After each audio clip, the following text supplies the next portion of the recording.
Hello, everybody. This is the Beef on the Deuce podcast. I am the Deuce. We're talking some college, Big Ten, ACC, Big 12, and ACC. We're going to look at some games to watch and also look at some pros. Beef, how's life? Well, as you know, it's busy. The adulting life is busy. Yeah. Got out to the golf course yesterday. Nice. I think you'll be surprised to know that I shot an 86 after a month off. Nice. Month off was great. Yeah. First front nine, 42. Nice. I was like, this is insane. Yeah. Great. Back nine, shot a 44 with a birdie on 18 to just finish off the round. Nice. What a finish. Stuck a nice little sand wedge to about 10 feet. Mm-hmm. Sunk the bird putt. Beautiful. Just beautiful. Great. So, life is good. Life is good. So why don't we just start off then, since we were talking golf, about this PGA and LIV controversy, where the PGA golfers want the LIV golfers, if they come back to the PGA, to give back all of the money that they were paid to be LIV, and I think they're insane. No, it's ridiculous. Because at the end of the day, everyone had an opportunity. Yeah, everyone. To jump. Yeah. Which is, I mean, that's fairly known. Yeah. And at that time, not one person said, if you come back, you need to pay this money back. Yeah. No, they basically shunned you from the tour. Yeah. Which at the time, it was, I mean, kind of rightfully so. Like, whatever. Just with obviously the ill will towards like the Saudis and like their quote unquote dirty oil money, whatever the case may be. Yeah. There was a bunch of controversy with that. But now, of course, when the money's out and about, John Rahm gets $300 million, Bryson DeChambeau's like 100, 150 million, blah, blah, blah, blah, blah, blah. Good for Phil them. Mickelson, $200 million. Good for them. At the end of the day, it is a great business decision and personal decision on your behalf. At the end of the day, I don't give a damn what you think about my decision. And neither should anybody else, really. Right. Like, if somebody's flaunting $200 million in your face, and on a good season, outside of what Scottie Scheffler's done this season, which has been insane, you're barely breaking, what, 8 to 10 million if you're playing really well. I mean, if you're runner-up every tournament, you're probably breaking 20-something million, but the average tour player is probably barely breaking $500,000. Okay, so say if I am the bottom half of those guys, and LIV is giving me guaranteed money in addition to the winnings from the tournaments, and it's a lot more than what I'm making, of course I'm jumping ship. And no, I will never give you your money back. No. I'm never giving you money back that somebody else gave me. Yeah, you earned it. Yeah. Like, it doesn't make sense. Yeah. I think it's ridiculous. Yeah, I just think it's, I was just like, they're listening to some commentators and they're just out of their minds, pissed off at PGA. Oh, no. And I'm sure that the PGA did not expect LIV to last as long as it has, which, I mean, to be fair, I am too. I'm insanely surprised. Yeah. But they're even it's crazy. They're still not even close to making the agreement anyway. They're still and I'm hoping eventually there's an agreement, because I think that would bump up golf's viewership like they wouldn't believe. Like, look at what the majors do. Look at obviously the four majors, because the LIV players can't play in the players, which is like technically the fifth major, which I don't understand why they don't just make that legitimate, but I digress. All right. Like the Masters, perfect example. All the LIV guys that have previously won or, get their exemptions or however they get in. Like, that viewership's insane. Because obviously the LIV guys that are the top dogs of LIV, those are massive names. Like, who doesn't want to watch Phil Mickelson or John Rahm or Bryson, Bubba Watson, since he's won at the Masters? Like, the list goes on and on. Like, these are really damn good golfers. Yeah. And, of course, you go to the Open, the U.S. Open, yada, yada, yada. Like, those are like marquee courses on top of the PGA versus Live drama, because like obviously this past year Bryson DeChambeau won a major. That's a Live golfer. Mm-hmm. The year before that, Brooks Koepka won the U.S. Open. That's a big deal. Mm-hmm. Like, it's like, who doesn't want to watch a top John Rahm versus a top Scotty Scheffler? Like, that's marquee golf. Yeah. But yeah, I'm not paying back your damn money. Yeah. Please. That's just insane and stupid at the same time. Okay. No, that's typical PGA, right? Yeah. We're making bucks and you can't. Anyway, and let's just get off that. Okay. Idiots. But I do think it's intriguing, and I hope the merger happens for all the golf fans out there. Yeah. Which, by the way, new followers, welcome to said page of us rambling. Appreciate the follow.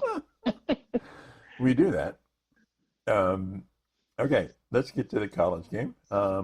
These are like games to watch, not necessarily have to watch them on TV, but to look at it as far as significance. Start with the Big Ten, of course, because that's where we are. USC versus Michigan. USC's up by 5.5 points at the Big House. I think USC can do it. Others, my buddy Bob, thinks that Michigan will take them hard. I'm kind of leaning toward USC here. Be a good game. I like the Trojans. Obviously, we've talked about their defense here the first 2 weeks of the season, since there's only been a couple. Mm-hmm. Or I guess 3 weeks. But yeah, the defense is just a big shock. Mm-hmm. Obviously, it's not, top tier, but it's better. It's a lot better. They're tackling. Yeah. That's numero uno. Yeah. Just like high school. I think Miller Moss in the quarterback battle is just going to take it over. Yeah. I don't know like Alex Orji is good. I think he will be good for Michigan. But this is your first start, right, and it's against a pretty hot USC team. Mm-hmm. And the Michigan team right now, seems like a dumpster fire. Yeah, they're not putting a lot of points up. Yeah. So, I mean, maybe Orji is the real deal, and that offense starts to hum a little bit, but it's still your first start. And it's at home in a pretty massive early on game. A lot of ramifications on this one. This is a big deal, because if you lose, then it's 2-2. Yeah, 2-2. It's not a ton of wiggle room after early that. On, yeah. But I think I like USC, and I'll take the 5. I think they cover 5. Really? Now, I think they won by a touchdown. I'm thinking, and I talked to Bob about this. I think Michigan's just going to try to run it down their throat the whole game. Don't you? And which they should. That is the bread and butter of their offense, is getting that run game going. But if you have we were talking about this last week with Wisconsin and Alabama. USC can be a high-scoring, quick-scoring team, and they can get a lot more points on the board than a Michigan that's just, going 12 plays every time. Mm-hmm. So if it ends up being a shootout, Michigan's not winning the shootout. That's almost guaranteed. Yeah. But yeah, I mean, Michigan's key to victory, if you will be establish the run game, win the power run game, win the physical game. Yep. And it's not like Michigan's defense completely disappeared. Right. Obviously they lost some talent in the draft, but you still have the best corner in the nation that does something for you. And it's at home. Like, right. It's a big house. Well, they did. At the end of the day, it's a tough place to play. Didn't they lose to Texas there? They did, but Texas is a damn good football team. Texas, better than USC. They're better than USC by far. Yeah, they're a lot better. Yeah. But yeah, I think I like USC. I like them to cover 5. I think they went by 7. Okay. Is it going to be the last possession kind of game, you think? No, I think USC gets up early and then just kind of controls the game from there. I don't think it's going to be really back and forth. I think towards the end you'll probably get some scrub to score a touchdown that narrows the gap, but I think 7+ is pretty fair for USC, and they're just playing better. Yeah. Like, overall, they're just playing a lot better. Yeah, and Lincoln Riley just can light up some plays, and he can just, oof. Especially with the team he's got going right now with the offense the way that it is. But when Lincoln Riley's at his best, it's dangerous. Yeah. Yeah. I think, okay, here's my take, and it's just me. I think Moss is a better quarterback for this team than Williams was last year. Because Williams is just, this is falling apart. I have to run around all the time. And you don't know quite what's going to happen. But with Moss, it's in the program, in the system, and Riley can go, okay, he's doing this. I can guide him here. So I think he's better for USC than last year. I could see him being – I think my hardest part with that is just the fact that Caleb won a Heisman. Sure. Now, it's not to say that Miller Moss is not going to win a Heisman, because I think he very well could if this play keeps up. Yeah. Like if he continues to sling it like he is. But I'm not talking about Heisman. I'm talking about the team. Yeah. Winning. Team-wise, yes. I think the way that Miller Moss is playing and prefers to play, it's definitely more traditional. Yeah. And – he hits his spots on a. Yeah. He's throwing ropes. Yeah, and he throws a beautiful football. I think it's easy. But yeah, I see your argument. I think it's easier for Riley to call the game with him than it is with Williams. Yeah, and I think the known, I guess, if you will, of it's a 3 to 5 step drop. Boom. 3 to 5 step drop. Boom. Yeah. And if he does need to scramble, he's looking to throw. Yeah. Which is a lot different than what Lincoln's had under his tenure for basically ever. Yeah. But he's a very interesting prospect. So you're almost obviously going into the draft. I know where you're going with this. I can see it. Okay. Now, obviously, I think at this point in time that Caleb's obviously the better quarterback. But those teams that Caleb played for, those defenses just didn't really give him a chance. He was on the field all the freaking time. Yeah, and his offensive line, it was Swiss cheese. Oh, everything was just bad. Everything's just bad. So, this is probably the first time we've seen a somewhat complete USC team in a pretty long while. Yeah. Especially under Lincoln Riley's tenure. Yeah, yeah. Okay. Nebraska, Illinois. Probably nobody's marquee game, but both teams are 3-0. This is one of those who's going to go 4-0 and get some bragging rights going here. I'm taking Nebraska. I'm taking Nebraska to win the game. Yeah, I don't think there's no question Nebraska's probably the better team here. And I think the X factor is Dylan Raiola. As simple as it is as an answer, but I think him under center and the offense, the way that's going with him under center, it's smooth. It seems very smooth. Right. And Matt Rule kind of has that freedom to kind of game plan the game that he wants to play. Right. Yeah. Yeah, when's the last time Nebraska was 3-0? Your guy Scott Frost, I can't say that. Yeah, I'll wait. Okay. So, but what about, is Illinois legit at 3-0? Are we discounting Illinois? No, I wouldn't say we're discounting them. I would just say, obviously they have a top 20 win against Kansas. Yeah. Which, that's impressive. They also have a shutout victory, week 1 of the season. Obviously it's Eastern Illinois, but a shutout's a shutout. Yeah. And just last week beat Central Michigan 30-9. So they're putting up points. Right. Which is, we haven't really seen an Illinois team outside of here in the recent couple years that Chase Brown. They ran the hell out of the football. Mm-hmm. And that was the name of the game. Just run, pass. But it was basically like Trent Tressel ball to an extent. Right. But now, you've got a little bit of quarterback play, which is kind of different. Yeah. So I'd be curious to see if Luke Altmaier will sling it a little bit. And I feel like Nebraska's defense has been playing pretty decent too. So I could maybe, possibly, maybe see a lower scoring game than what some people are expecting. Like, if it was a shootout, it'd be very interesting. Yeah, I don't think either team's really built for a shootout.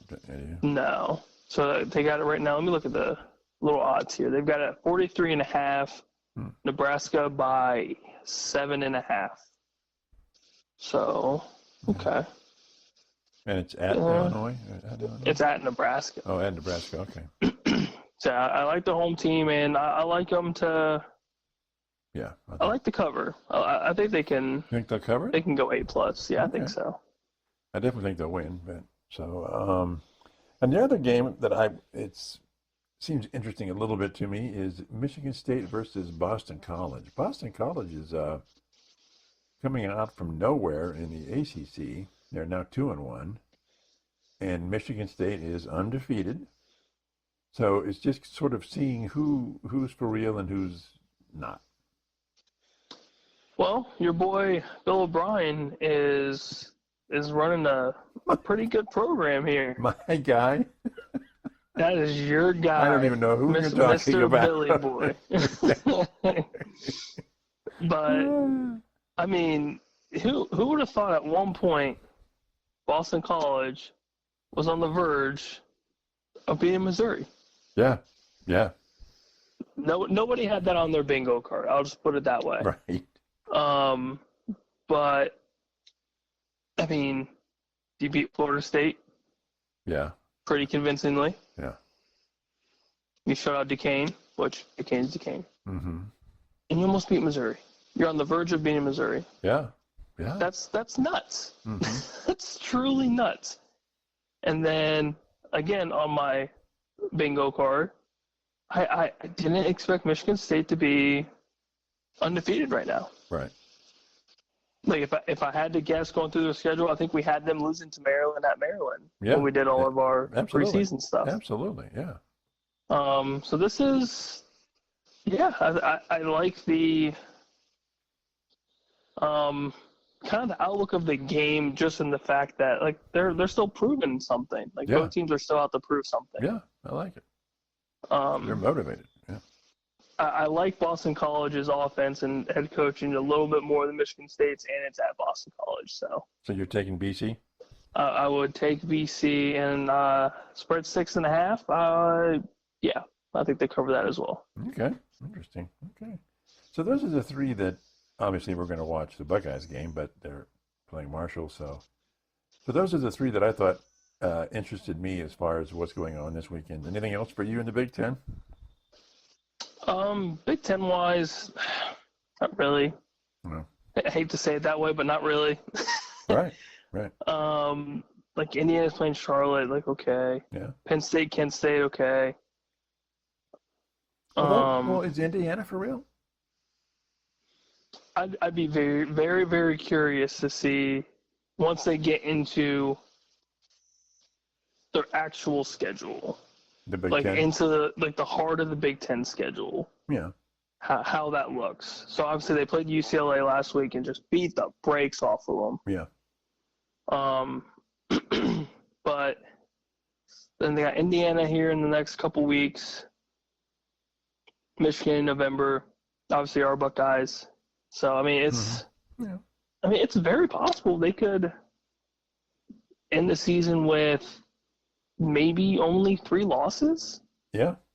Isn't that crazy for Indiana? That would be absolutely insane. I mean, when's the last time they qualified for a bowl game?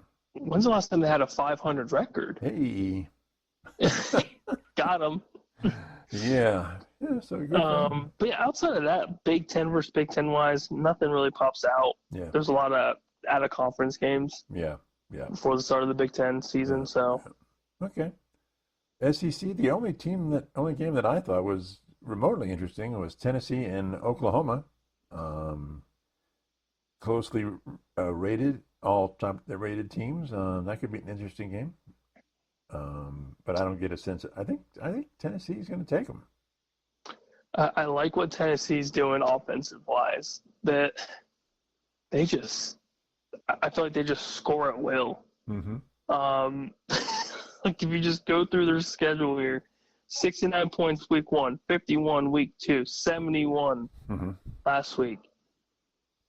That's insane. Yeah. Like, that's just an obnoxious amount of points. Yeah. Quarterback's almost done for 700 yards already through 3 weeks.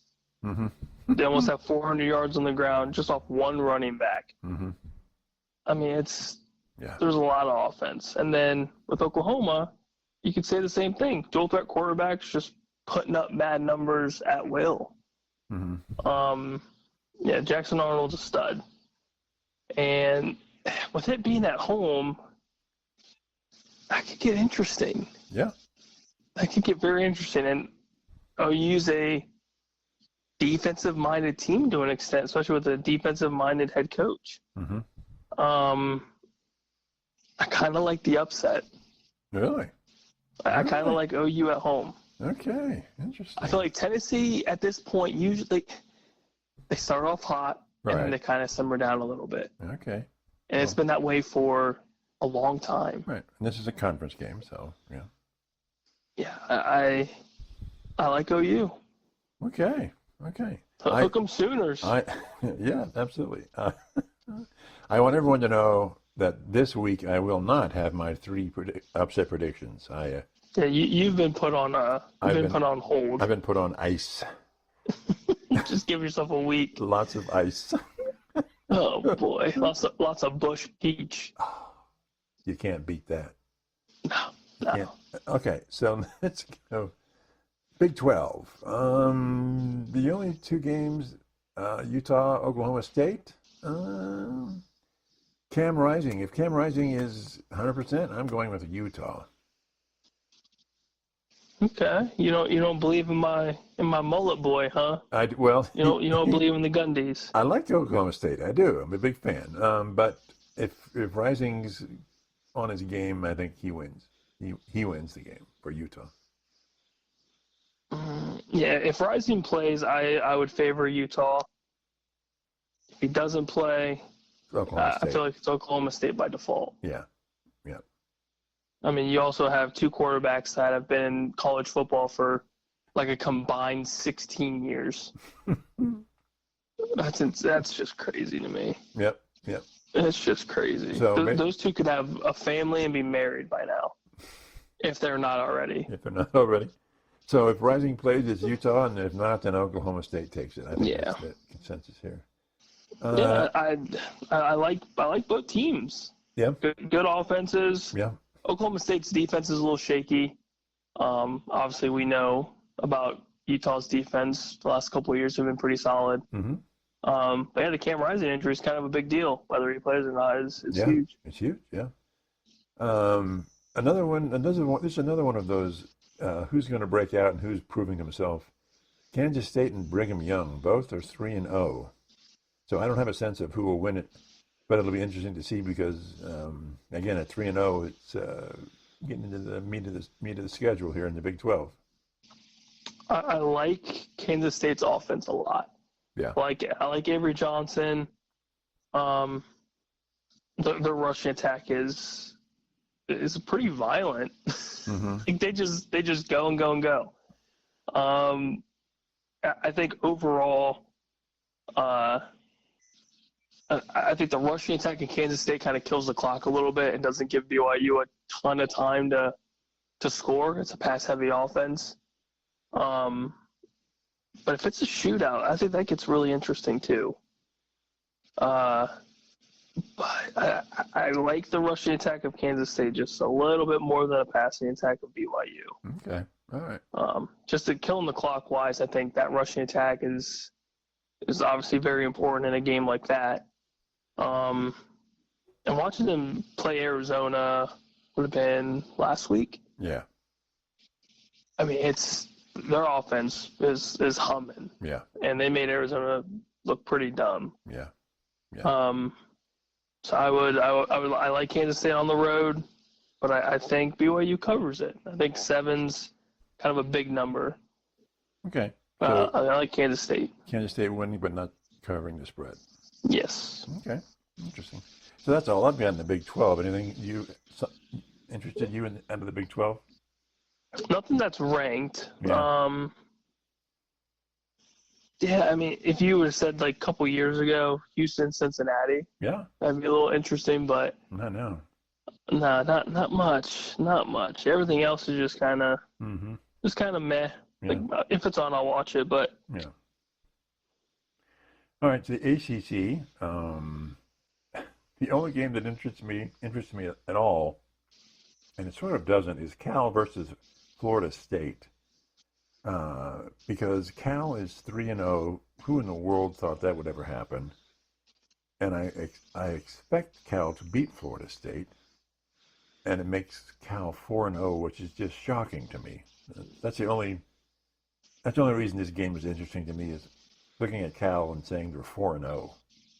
I think it's more interesting the fact that Florida State's favored by 2.5. Really? And they have been just atrocious. Okay. Like that's not right. Yeah. Yeah. Like that doesn't make sense to me. Yeah. And like I get it, Cal hasn't really. Yeah. Right. I mean, they played Auburn at Auburn. That's a tough place to play. Yeah. Yeah. But What Florida fascinated? State favored? Yeah. What fascinated me about Cal and Auburn is you got two schools. The one school, Cal, nobody at the school cares about the football team at all. And when they're going to Auburn, that's all they care about. Yes. I mean, there's nothing else but football at Auburn. Sorry, guys. And Cal, the South loves the foosball. Yeah, so Cal goes in and beats Auburn. It just blows their mind. It's like, that doesn't make any sense. No. Yeah, it's interesting though. It's go Cal. Let's just say it. Go Cal. I think they're gonna win. I just want Florida State to crumble. Just keep crumbling. It's so fun. Yeah. So, sometime we're gonna have to get into why Florida State and Florida are just trash. It's because DJ is the worst transfer portal quarterback I think we've ever seen. Yeah, he's just not good. They really bombed on the portal. Yeah, he's just not good. Yeah. Yes, I mean, it's as simple as that. I think they kind of misread his talent. Yeah. And at one point, he was treated as better than C.J. Stroud. Just think of that. Yeah, I know. What a joke. Yeah. Just he was going to be sniffing the IKEA warehouse in a couple of years. And for Florida, well, I'm sorry, Urban's not coming back. No, it's not happening. Urban's chilling with Fox. He's making a ton of money, having a good time. He's just hanging out. Yeah. Because if you look at Florida, it's Urban Meyer and what is it? Who was the other back in the past for them? Spurrier. Spurrier. Those are the only two coaches that had anything with Florida. Outside of them, nothing. Yeah, it's just been kind of poo poo. Yeah. Oh well. And Notre Dame isn't playing anybody that they should be worried about. Anything else you can think of in the college game here? We're just getting closer and closer to the big games of the season. Yeah. Got a couple more weeks till Oregon. Yeah. And then it's Big Ten time. Big Ten. It's gonna be good. Next week, Alabama, Georgia. I can't wait. It's gonna be such a good game. Now, okay, Georgia though. I mean, a great team, but they're getting the injury bug here. Yeah, and Jalen Milroe's just playing hot at the right time. Yeah, and of course the other guy's not too bad. Yeah, Carson Beck's obviously great. Yeah. Jalen Milroe's just been on a tear. Yeah. I think every game he's had 2 passing touchdowns and 2 rushing touchdowns, or at least in the last couple weeks. Yeah. That's when's Bama seen that? Yeah. Like that's nuts. He's just playing lights out, and that rushing attack is scary. But how crazy is it though for Texas to come in and be the dominant team? Yeah, as of right now, I mean, it's crazy. I would have figured Georgia would still be the bully. Yeah. And I think when we did our preseason SEC rankings, I don't think we had Bama. We had Bama up there, but not I think they're convincingly. Fourth or something like that. Yeah, and they're playing really, really well. Yeah. really, really well. It almost seems like the head coaching change didn't really change anything. Yeah. Like they're still playing dominant football. Yeah. What do you think the odds are that Missouri plays in the SEC championship game?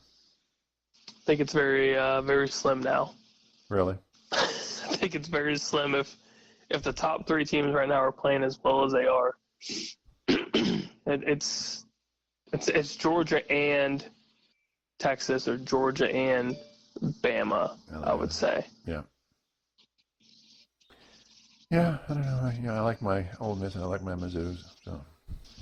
I know you do. You and Lane Kiffin are besties. We are. Okay, so that's it for the college side of things. NFL. The only thing that really floats my boat is Baltimore at Dallas. Of course, Baltimore is winless, and Dallas is 1-1 and not looking good, and neither one's looking good, and both teams should be at the top of their game. And Baltimore's coming into Dallas, where Dallas should win. Somebody's going to go away very upset at this game, and I don't know. I don't get a sense. What do you think? Oh boy, oh boy, oh boy. So obviously, last week's game for my fellow boys was terrible. less than ideal. Less than ideal. That's it was terrible. And I feel like Baltimore's. So obviously they played well week one. They played the Chiefs really well, I thought, and the Chiefs are the Chiefs. Found a way to win. Yeah.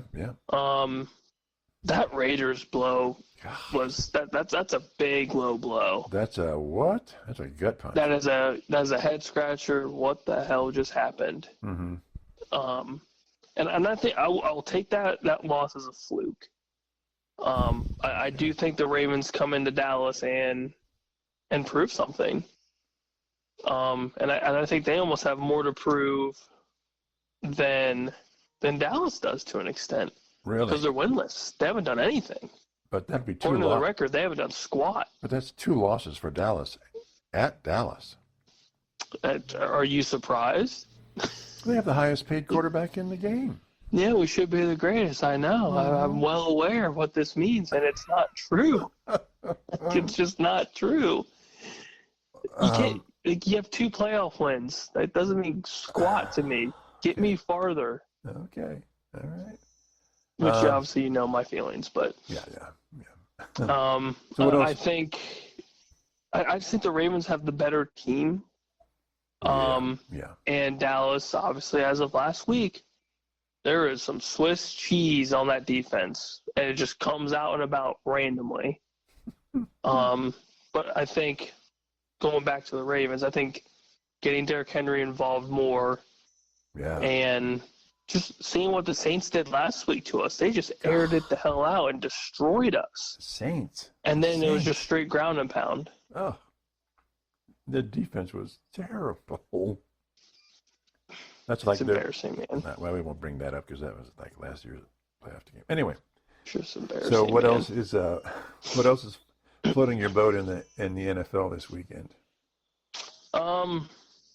Let's see here. Let's roll down the schedule. Detroit and my fair share. Detroit and who are they playing? Arizona. That should be an interesting game. I like it just because Marvin Harrison had his breakout game last week, and we'll get a sense of who Arizona is. The Cardinals have something to prove too. I think because now we kind of saw what that team can be. Yeah. And it's about time. And obviously the Lions we love. Yeah. But they had a little heartbreaking loss to Tampa. Your boy Bake is out there said, "Hey, what's up?" Yeah, Bake. So that's a big deal. So it's kind of a get right game for Detroit and kind of a prove it game for Arizona. Yeah, highly motivated both teams. I could see a very high scoring game. Over-under right now is at 51.5. Ooh, now is this at Detroit? It's at Zona. At Arizona. Interesting. I like Detroit, but I like it close. I think it's going to be a good game to watch, and it's primetime Fox. Or no, Dallas, Baltimore's primetime, but that's It's a big game. It's a really big game. Yes. Yeah. Let's see. I like the Saints-Eagles matchup. Philly being what Philly does here in the last, 7-something games, they blew it again. Yeah. Somehow, some way, they found a way just to lose that game to the Falcons, which good on Kirk Cousins for leading a drive the way that he did. Yeah, yeah. But, Philly's got another get-right game, and the Saints are hot. And it's in New Orleans, good old New Orleans. And a lot of people are favoriting the Saints at home, which I think is very interesting. Are you? I'm still going with Philly. I think it's Philly. I know Vegas does some weird things, and I think they're trying to trap you on trying to take the Saints at home. But it's like something's got to give for Philly. I don't know what it is. Mm-hmm. If they just try to play too conservative to kill the clock and just run away with the win, or if they're just not it. If they don't have that it factor anymore, it's tough to say. Yeah. But I think this is a get-right game for Philly. I think that the loss was kind of a fluke. I mean, Barkley dropped that third down pass, which should have been good. Then the game's completely different. Yeah. I like Philly. Yeah. I do too. So what else is going on? Undefeated Steelers, undefeated Chargers? Yeah. Yeah. What is the NFL smoking? Oh gosh. Yeah. Field goal city. Now, man. God, don't get me wrong here. I think this game's going to look very, very, very ugly. Yeah. And your pace. Pittsburgh boys love an ugly football game. Yeah. They thrive. They're +5. I like the Steelers. Yeah, they're +5 on turnovers after 2 games. Yeah, the defense is playing great. Right, yeah. Offense is playing turnoverless football, which is what they need to do. And they're running the ball well. Good kicker. Yeah, one of the greatest kickers in the NFL right now. Right now. He's money. And the Chargers have a hell of a run game going on with our boy J.K. Dobbins. Yeah. You were down on them. I was, because I did not expect J.K. to come out as healthy as he is right now. Yeah. And that's kind of been the turning point of the game for them, both the games. It's just been the running game. Mm-hmm. It's opened up the passing game and kind of taken some weight off of Herbert's shoulders, which is big. Yeah. So yeah. Playing at Pittsburgh's tough, especially for a West Coast team.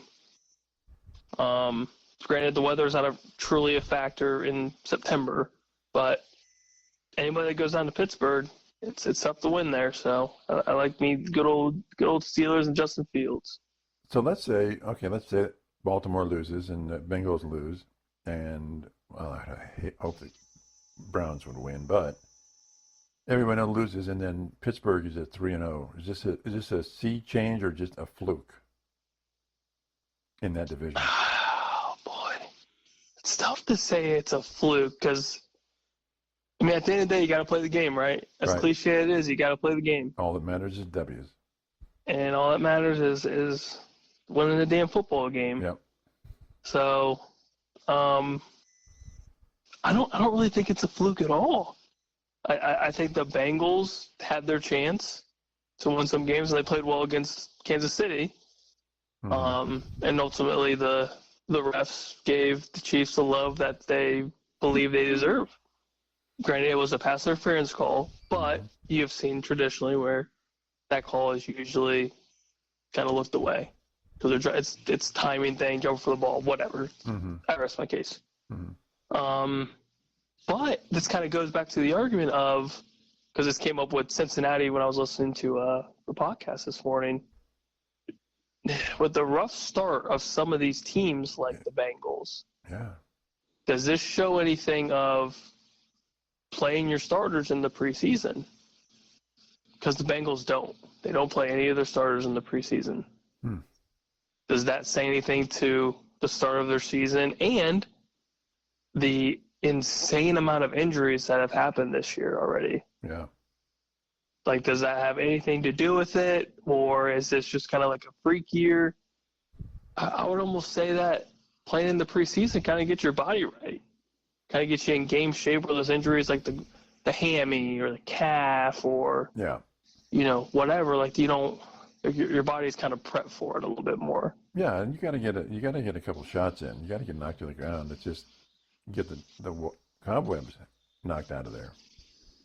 It's crazy though. What you're doing is you're getting hit and hitting and falling, and you've got to get used to it.